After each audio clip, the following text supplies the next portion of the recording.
one of us remembers a special teacher? Growing up, there was that one person, or maybe if you were lucky enough, there was more than one, that really changed school for you, or maybe even changed life for you. Anybody care to share who that special teacher was, and maybe a little bit of why? Nobody had special teachers? This is on. Grade 8, Mr. Van Wingerden. He was a special person to me because he helped me through some rough times, and I got honors in his class. It was the first year I got honors, and I moved on to grade 9, and I was ready for it. Excellent. Anybody else? Gentlemen, all the way up in the front. You're gonna make me run for this, aren't you?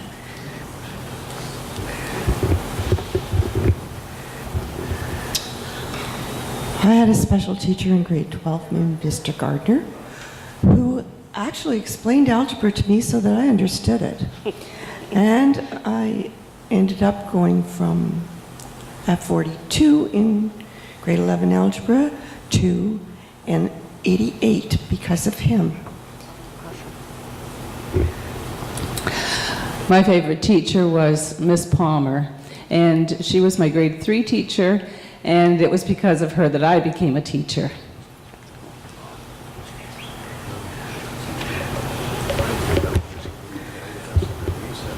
Chief? My favorite teachers were called, what's their name? There were 3. After we wake up, we go to school, and they will send us on the benches, and then they will grill us.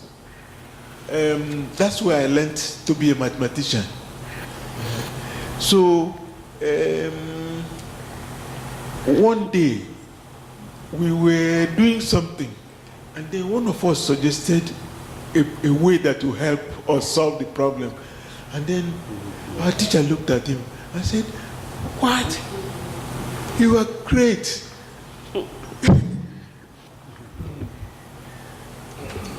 My special teacher was Miss Bertha Fox, and I cried when I found out I had her. She was so mean, and she made you do your work. And 10 years later, when I was a teacher, I went back to see her with my girlfriend, and she had saved a story I had written in grade 7. She had to mend binders. And I can remember just being so angry because she made me write it out about 6 times.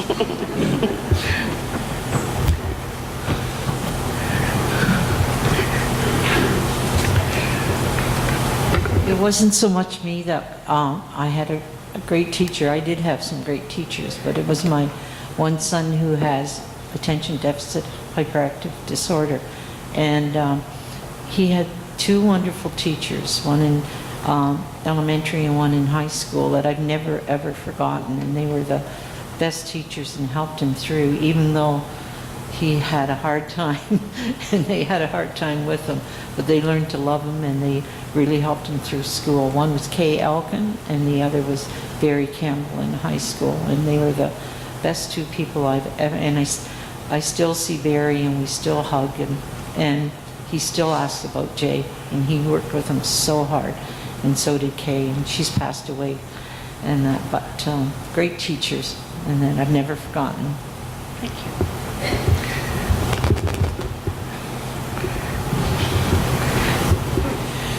My grade 5 teacher was Wilf Griffin, and we had fun. It was a great year.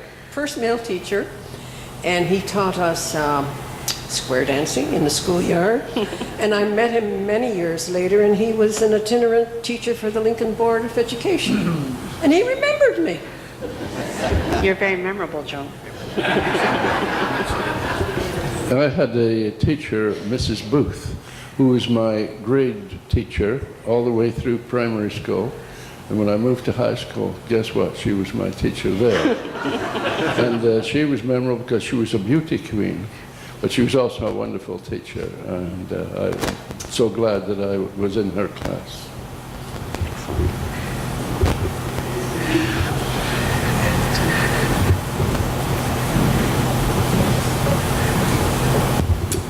My best memorable teacher would be Mrs. McNaughton. She taught me from grade 1 to grade 6 in a one-room schoolhouse, and I don't think I appreciated her until I became an adult. And my best memory of her is watching her come to school. I was the only student in the entire school that day, and she came through a snowbank, 6 feet deep, and in a dress, because we weren't allowed to wear pants, with short boots, but she was there. A taxi cab brought her, and she was just some awesome lady. Anybody else? Jeannie, you got one?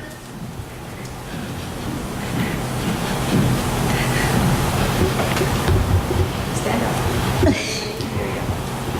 You can sit down. My best teacher, Mrs. Pauls, You liked her? dealt me. Did she?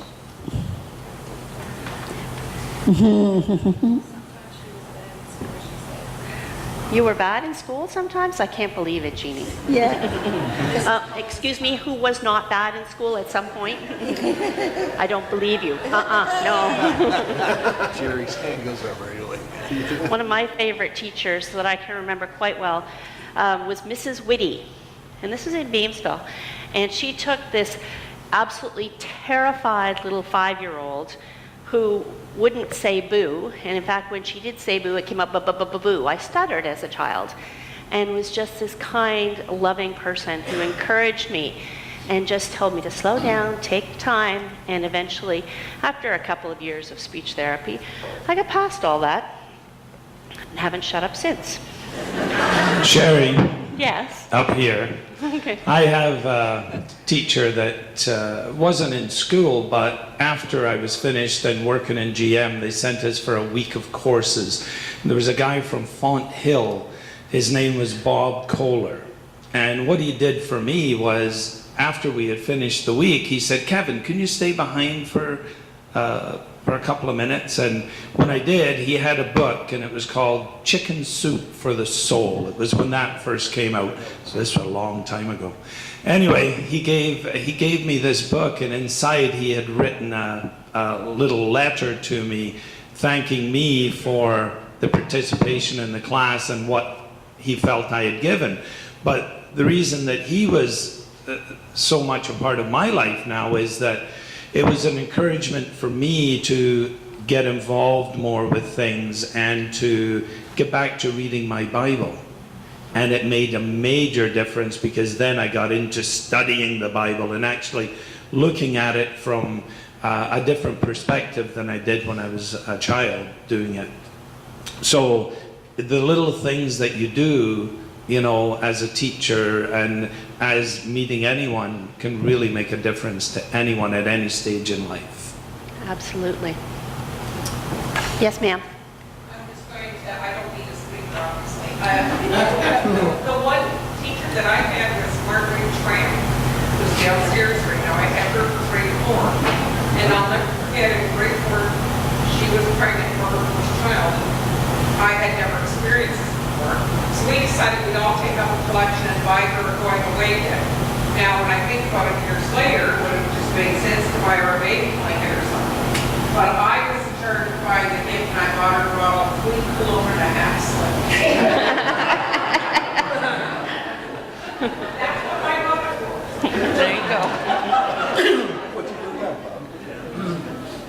Those teachers we remember, they changed the way we thought about ourselves, the way we thought about learning, the way we thought about education. And the teachers of today shape our children's futures, don't they? Aristotle writes, "Those who educate children well are more honored to be than parents, for they only give life." Those, the teachers, the art of living well. Sometimes we forget the impact that teachers have on our lives and on the lives of our young ones. Schools are busy places and teachers are busy people. We know that. But yet, many of them will take the time and the effort and the energy and, yes, the patience to stop and reflect with our children and to give them guidance above and beyond what is in the scope of what they are supposed to be teaching. Often it's in the little conversations, the quiet compliments, that little word or two that encourages. Those make all the difference in the world, and these can remain with young people for your entire lives, right? Shaping their personality and shaping their thoughts and who they are as adults. Henry Brooks Adams says, "A teacher affects eternity. He can never tell where his influence stops." The title of this message is Give Thanks with a Grateful Heart. And I wanted to give thanks because I am up here and not downstairs every week.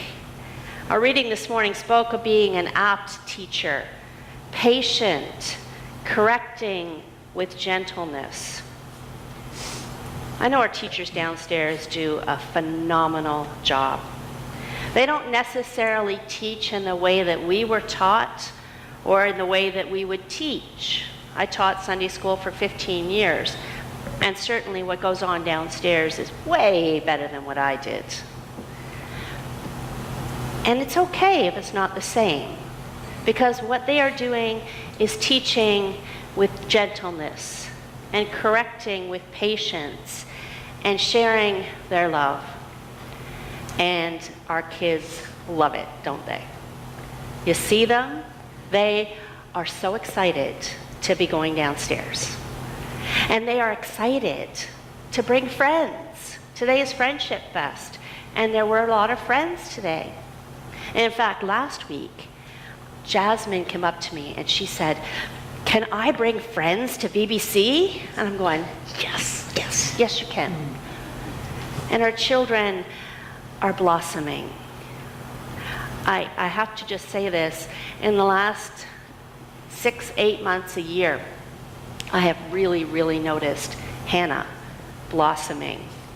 And I think a lot of that has to do with, certainly you guys, but with the teachers downstairs. And you see her helping out, volunteering when she doesn't have to. And our Sunday school is and alive, and it's growing. And today, we thanked our teachers formally. But I think we should be doing it all the time. I think we should be taking the moments because they are the role models for our children in this church. Week in and week out, they are downstairs on Sunday morning or on Friday nights because it's a big job. It really is. And when we think about the best way to thank a teacher, we have to think about the ways that they've gone above and beyond the call of duty. Carl Jung writes, "One looks back with appreciation to the brilliant teachers, but with gratitude to those who touched our human feelings. The curriculum is so much necessary raw material, but warmth is the vital element for the growing plant and for the soul of the child." We need to thank them. At some point today or in the coming weeks, would you take a moment and say to our teachers, "Dankeschön, merci, gracias, thank you for all that you do, for their dedication, for their love, and mostly for their patience." At the end of our school years, for our kids, we quite often will send that present, as Diane mentioned, to thank them. But I think the greatest gift that we can give to our Sunday school teachers is the gift of time. That would be the very best gift. They are downstairs every week or every Friday, when quite often I think that they would much rather once in a while come upstairs to hear the music, to hear the great sermons, or just so that they didn't have to carry the load all by themselves. So think about this, would you? Lisa mentioned it. Do you think that you could teach one class per month? It actually isn't that awful. All the lessons are prepared and Lisa sits down and speaks with you, and then you would get to know what the kids are learning. And as was the case with me when I taught Sunday school, I learned just as much as the kids did. Or maybe you could be a helper. Go down that one Sunday a month and just help cut out construction paper or glue things, or be that extra body or set of hands or eyes that's needed. Or how about sharing something that you love with children? Lisa mentioned gardening. What about if you like to scrapbook or do photography, or if you love soccer? Could that be a way that you could connect and share your passion, your love with our young people? Teach them one Sunday morning or one Friday night, being a mentor. It would be an absolutely wonderful way to thank our teachers, that gift of time. And really, it would take a few hours out of your entire year, and it would absolutely be appreciated, I know that. Give it a try this summer, if you would. Get your feet wet. There's sheets downstairs. Or perhaps think about what you would love to share with our young folks in a mentoring way. And speak to Lisa.